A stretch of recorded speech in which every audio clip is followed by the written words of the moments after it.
let's talk about some news from this week. So on, I think it was midweek, British American Tobacco announced that they took a nearly 20% stake of OrganiGram.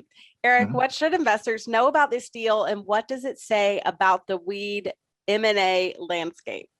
Okay, well, it's the latest. M&A deal in marijuana, which has seen several deals over the past couple of weeks, couple of months. I think things are kind of getting serious. If you look at marijuana, it's still very scattered. You know, you have a lot of companies kind of sort of doing the same thing. They're all vertically integrated. They're all involved in growing, processing, and retail. And there's still, even with the recent share price run-ups, a lot of them are still fairly cheap, both on a total cost basis and on valuations.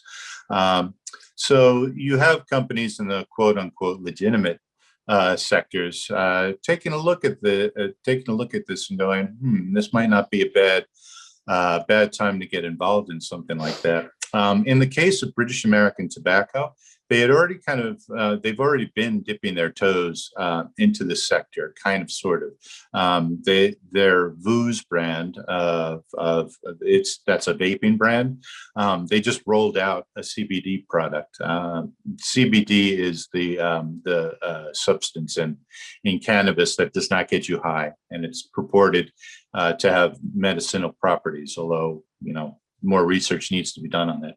Anyway, so British American Tobacco, because they've become involved in CBD, they want to push a little further in that direction, because cigarette companies, there's no future in cigarettes. There hasn't been a future in traditional cigarettes for a long time because of health regulations, crackdowns all over the globe on smoking, and a general turn with people towards more healthy lifestyles and better habits and living longer, and cigarettes just don't fit into them.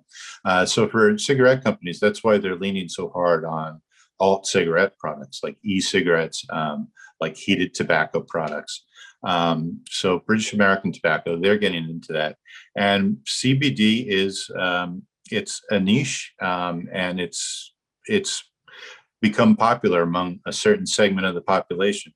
So they're trying that out, and they're taking what seems to me a flyer on OrganiGram, because 175 million to you or I, that's a lot of money. To OrganiGram, that's a lot of money. To British American Tobacco, that's not a lot of money. That's really just a drop in the bucket. I think they had something in their latest reported quarter. They had something like over 3 billion pounds, 3 billion British pounds in cash alone. So they're not, this is like buying chewing gum for them.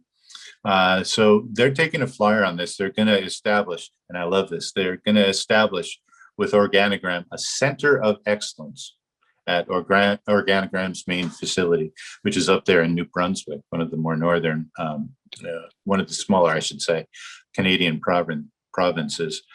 So it's, it's much more impactful for something like OrganiGram, that gives them a big infusion of ready cash, which, like almost every other marijuana company, they are definitely going to need.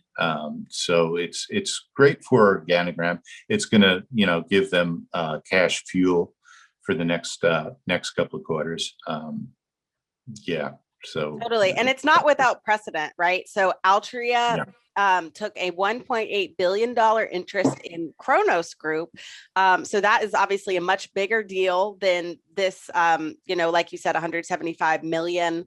But, we're seeing a lot of these kind of big companies in sluggish industries. Same thing with Constellation Brands and Canopy Growth, of course. People are drinking less, so they want to make sure they have exposure to the growth in cannabis.